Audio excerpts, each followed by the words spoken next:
कहते हैं गॉड। तो गॉड में 3 अक्षर आते हैं, G-O-D। जी से जनरेटर, बिजली उत्पत्ति का काम किसका है? ब्रह्मा का है। ओ से ऑपरेटर, पालना का कार्य किसका है? विष्णु का।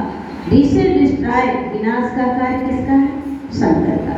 तो गॉड का भी, गॉड फादर, इनका भी बाप कौन है? परमात्मा शिव। इसीलिए बाप ब्रह्मा है सृष्टि का पिता, और ब्रह्मा का भी बाप शिव है। तो पिता के पिता को क्या कहेंगे? बाबा। आप लोग शिव को क्या बोलते हो? शिव बाबा बोलते हो। लेकिन एक मिस्टेक और कर दी गई, जो शिव शंकर को एक माना गया। अभी थोड़ा वो भी हम आपको दिखाते हैं। एक चित्र, काल मुंह थे, उन्हें काल नहीं खाता। आनंद के सागर है और जन्म मरण से न्यारे हैं। बताए नर से श्री नारायण बनाने वाले हैं और शंकर द्वारा आसुरी सृष्टि का विनाश कराते हैं।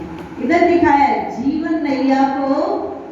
एक बात आप लोगों ने सोची, यहाँ तो हमारे कितने भी साथी हों, लेकिन आत्मा का साथी कौन है? ये तो अधूरापन हो जाए। ये तो शरीर से साथी। इसलिए बिंदु जी ने बड़ी सुंदर बात कही कि साथी सभी चलेंगे तो जल बिंदु पान तक, और परिवार के कुछ लोग चलेंगे मशान तक।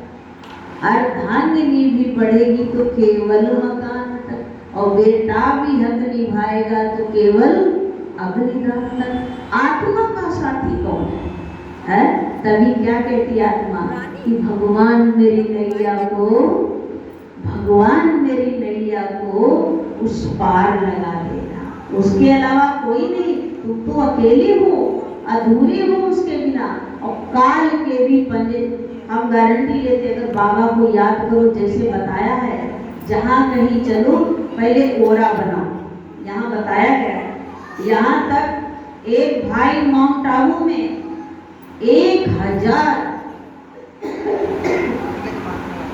मीटर नीचे ट्रक लेकर गिरा। रात को नींद, कोई पांडव वन में रहता, रात को नींद नहीं, मतलब सो नहीं पाए, तो ट्रक लिए जा रहे थे ऊपर, और वहां से गिरा, लेकिन कोई चोट नहीं आई, हाथ में खरोंच लगी।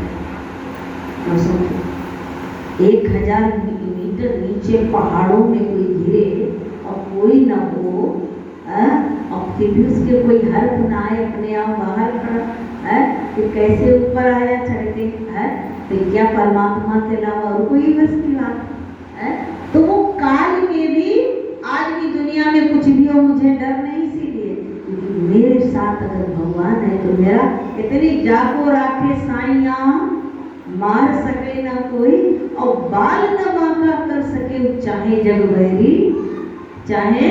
इसीलिए कहीं भी जाओ, जैसे बाबा ने बताया, हर कर्म की विधि से ही सिद्धि मिलती है। बिना विधि के बाबा के सामने खड़े होकर बाबा को साथ लेकर जाओ। हमारे यहाँ नियम बताया गया, हम लोग जब निकलते हैं बाबा के कमरे में, हर एक के पास बाबा का चित्र होना चाहिए। अपने घर में अपने बाप का चित्र रखो, परमात्मा का। कहीं भी जाओ बाबा को साथ लेकर जाओगे, वो साथ है। जीवन नैया को भी पार ले जाना। काल के पंजे, आपने कहानी सुनी मार्कंडेय ऋषि की, यमदूत उसने शिवलिंग का गोफा डाल दिया, बिंदु लग गया, 120 हो गया है। तो काल के पंजे से भी छुड़ाने वाले और ब्रह्म लोक के वासी, वो किसी के अंदर, वो किसी के अंदर नहीं रहते, वो कहाँ रहते हैं, और स्थान भी मालूम होना चाहिए। ये